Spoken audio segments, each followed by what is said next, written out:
Welcome to Baila Travel. We're excited to take you along our very first cruise ship experience with us.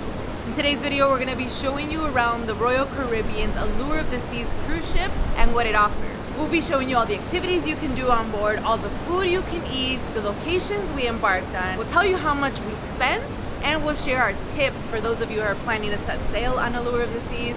And of course, at the very end, we're going to talk about whether we think this experience was worth it. If this is your first time joining us, we are Jenny and Kevin, and if you like to eat, dance, and travel, make sure to hit that like and subscribe so you can follow us on all of our journeys. And of course, the little bell so that you don't miss an upcoming video.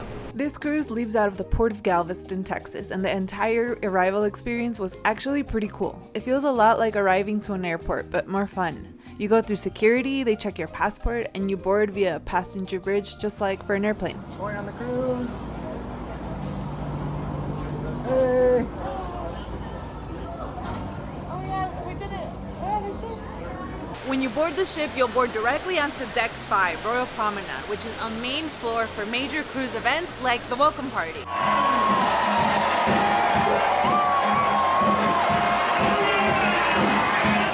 We made it to our room.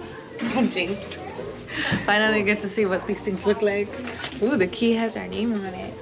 We have a room on the inner part of the ship, so while we don't have a ocean view, we're gonna see if we at least have a window. Okay, good, we have a window. Ooh!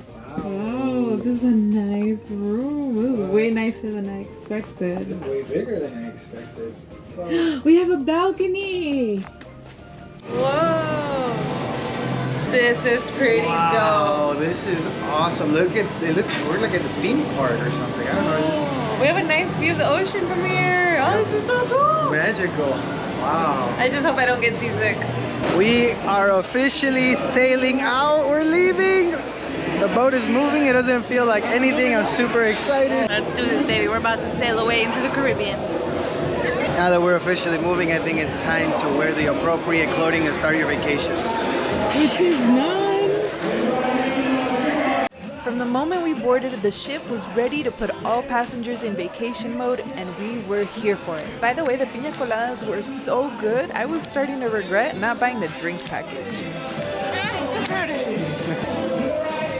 Let's get back to exploring the ship, starting at the Royal Promenade on Deck 5. On this floor, you'll find a variety of bars, cafe, event spaces, and shopping. You've got on-air, place for karaoke and game nights, cafe promenade for coffee and small bites, Pizza Sorrento's, which is available all day and late into the night, jewelry shopping, souvenir shopping, and even an office space where you can book your next cruise. And here we have the boardwalk, an area for family fun of all ages, including us. This area is really fun. It gives off Navy Pier, Santa Monica vibes where you're walking along the ocean. You've got a carousel, carnival type vibes, an arcade, a candy shop, a sweet shop, a hot dog stand, of course, bar and restaurant. I did say all ages, right?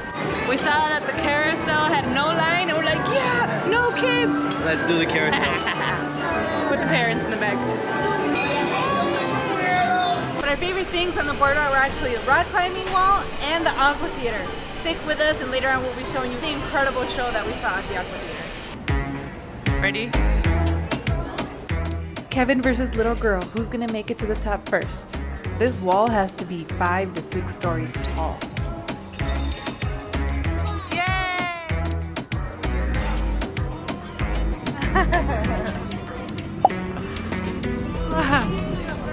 Then it was my turn. Started off strong, but then I got stuck.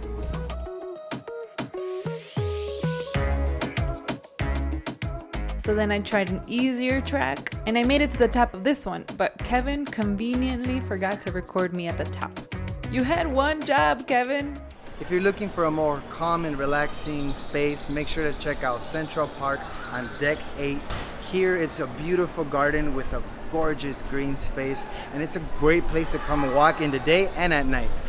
And if you're traveling with kids, they have Adventure Ocean on Deck 14, where they have activities and kind of almost like a daycare type setting for the younger ones and activities for the older kids. They even have an adventure science lab. Wow, so this isn't just a place to come drop off your kids so they can get babysat. This is a place where kids can actually come and do activities and have fun. Kind of wish I was a kid, you I know? know, right? And while we're on deck 14, we came to check out the sun deck, which is on the topmost, frontmost part of the ship that a passenger can be on. From here, we can see the very tip of the front of the ship and almost 360 views of the ocean. And while we're at it, might as well take a little suntan break. On deck 15, you have the pool and sports zone with a main beach pool, a volleyball pool, jacuzzis and whirlpool spas, and a small water park for kids. The sports zone is home to mini golf. Instant replay of my terrible miss and Kevin's evil laugh, please. Zip lining.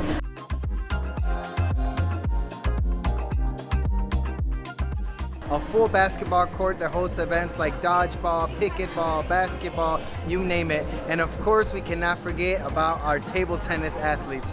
2 table tennis courts for you to play. Tonight, they're gonna have a competition. I hope to get some W's in here. Oh, I almost forgot to mention the flow riders where you can boogie board and surf. These waves go up to 20 miles per hour, and maybe later we could also try to stand on there for a little bit to show you that we are professional surfers. Just kidding.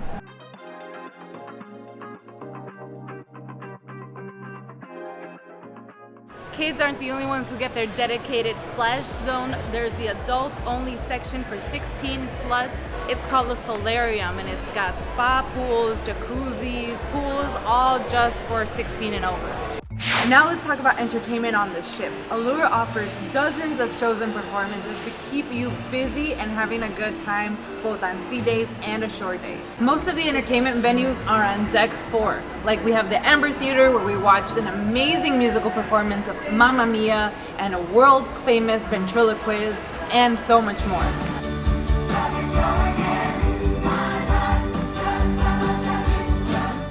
Blades, an ice skating show, which was absolutely incredible. There's also a comedy club, Studio B, and a nightclub called Blaze.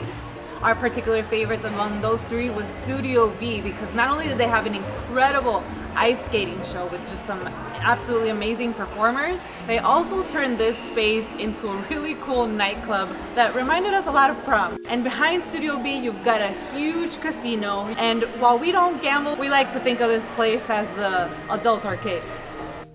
Another show you can catch on board is Oceanaria at the Aqua Theater. It's a water show with some of the most incredible professional divers from all over the world. This show was amazing and just full of surprises.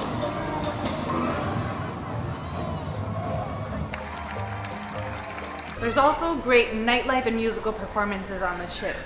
2 of our favorites, the Dazzles Bar, currently has a great band called Shockwaves, all the way from Mexico. They're a great party band playing country music, 70s music, and top hits.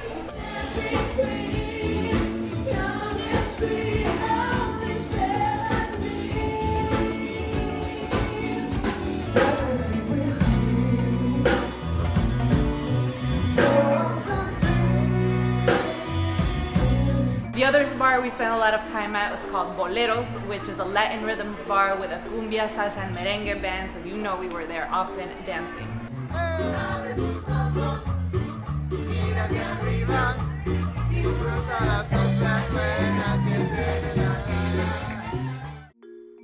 There's also a bar that goes up and down like an elevator. It's called Rising Tide. This is cool because as you look out the windows, you can see something different every 10 minutes. It's moving. That doesn't look You like... can't tell because it's slow, but it's happening. Now let's talk about food. There are tons of food options available on this ship. You will absolutely not go hungry. 6 cafes and buffets, 3 fine dining rooms, all included in the all-you-can-eat packages, but there are also a variety of paid restaurants in case you want something a little different. The cafes and restaurants each had a different theme going. You had more of a grab-and-go, quick style, like the Park Cafe, which was an absolute go-to for us. We loved our salmon bagels there. Another go-to for us was the Windjammer Marketplace. This was a huge buffet style cafe with a huge variety of food, including international foods, American food, Asian, Indian. We also really like the pizza at Sorrento's. It was a frequent late night spot for us, for sure. But our absolute favorite was going to the main dining room. There are 3 main dining rooms and guests are assigned to one of the 3, so check your app for which one you're assigned to. And this is where you sit down and order a 3-course meal in a fine dining atmosphere. With the occasional mid-dinner dance break, of course.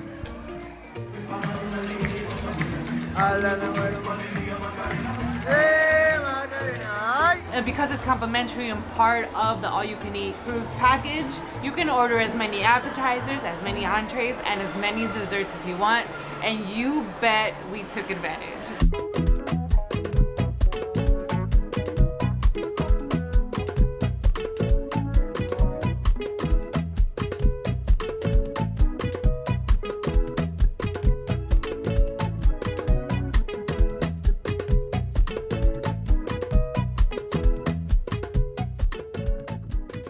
So in order to fit into our clothes, we headed to the Vitality Spa and Fitness Center located in Deck 6. It's a beautiful gym, fully equipped with all kinds of free weights, and it's connected to a track on the 5th floor that goes all around the boat. Ooh, this is a nice gym. This is the nicest gym I think I've ever been in. Dang, a treadmill with an ocean view. That's sick. I wasn't planning on working out, but now after seeing this place, I really feel motivated to work out. Let's go eat. This track is the whole boat. Oh my god. Oh, it looks like an eternity. Oh, Jesus. oh. Wow. We're on a boat. We're on a boat. We're actually on a big ass boat. Big and good. Oh, look at this boat. Okay, here's the one left to go. Or maybe 3. Tonight's desserts can be guilty free. It rhymes. I love it. I love it. Here's where our ship traveled to on our 7-day cruise. The first 3 days were days at sea, so we got to enjoy the boat itself. On day 4, we headed to the island of Roatan in Honduras. On day 5, we headed to Costa Maya off the Caribbean coast of Mexico. On day 6, we headed to the island of Cozumel in Mexico. And day 7, we were back at sea, heading back to Galveston. We're gonna have standalone videos for those days on the mainlands, so make sure you check those out. Here are our tips for making the most out of your cruise experience. Number 1, as soon as you pay for your cruise, make sure to download the Royal Caribbean app to make the most out of your experiences. Downloading the app gives you the opportunity to learn more about the maps, the decks, the restaurants, the bars, and even start making reservations for some of the events that are happening on the boat. Number 2, just like on a flight, you're gonna wanna check into your cruise as soon as your app will allow you. You should receive an email inviting you to check into your cruise, and that invitation could come even a few weeks before the cruise. It's important to check in as soon as possible because that will assign you a time slot for when you should show up to board the cruise. And the earlier you get on, the sooner you can start enjoying everything the ship offers. Number 3, make sure to watch the safety videos on the app. They are available 3 days before you board, and it is required that all passengers watch the videos, so you might as well get them done sooner rather than later. Number 4, I kind of already said it, but I'm gonna say it again because it's super important. Number 4 is start making your reservations for shows and events as soon as the app will allow you to do so. The reason you wanna do this is because space is limited at many of the events, and they will host events multiple times, like the musical will be available multiple times throughout the week. But in order for you to fit around all the things that you wanna do and spread out the shows and events, you can literally go to a show and event every single day if you want to. But in order to make sure you get the time slot you want and just organize this vacation however you want it, it's just better to make the reservation. Tip number 5, make sure to read through the app for information on theme nights, because the cruise invites guests to dress up according to a theme to a specific night for dinner. In our cruise, we had theme nights like Caribbean nights, formal nights, white nights, And it's really nice because you go out to dinner, and after dinner there are professional photographers that take pictures of you, and you can get some really nice pictures with your family. And our final tip for you is that if you're driving to Galveston, if you're driving to the port and wondering where you're gonna leave your car, they do have a parking lot at the port, but it's much cheaper if you prepay in advance, which you can do so via the app. Here's how much we spent on the 7-day cruise. $1,612 per person for room and board, including all meals. $513.70 for drinks that we purchased on board. $90 for a Roatan Island excursion, $46 for an excursion in Costa Maya, $100 for Cozumel excursion, and $224 in tips for service. That's $16 per day per person automatically charged to your room. All for a grand total of $4,197.70. Keep in mind, this does not include travel to and from Galveston. So was it worth it? In my personal opinion, I absolutely do think it was worth it. We came on this cruise to celebrate my mom's 60th birthday. Although the money was a lot for our budget, we felt that we got to enjoy my mom, my family. We got to spend so much quality time together and avoiding so many stresses of having to drive to different places. Everything was on the boat. Versus another type of vacation. Right. And on my behalf, this is my first cruise ever, our first cruise together. And I was so impressed by all the staff here. People here work so hard. They keep it incredibly clean. There's constant maintenance happening all over the ship. The staff are incredibly friendly, and they really care about everyone having a nice experience. So I really felt that, and I really appreciate it. And this video did not include an inside look into the islands of Roatan, Costa Maya, and Cozumel. So be sure to check out those videos. They're linked right on the screen here. Thanks so much for watching. Don't forget to leave a comment. Se cuidan, se bañan y nos vemos en la próxima. Chao.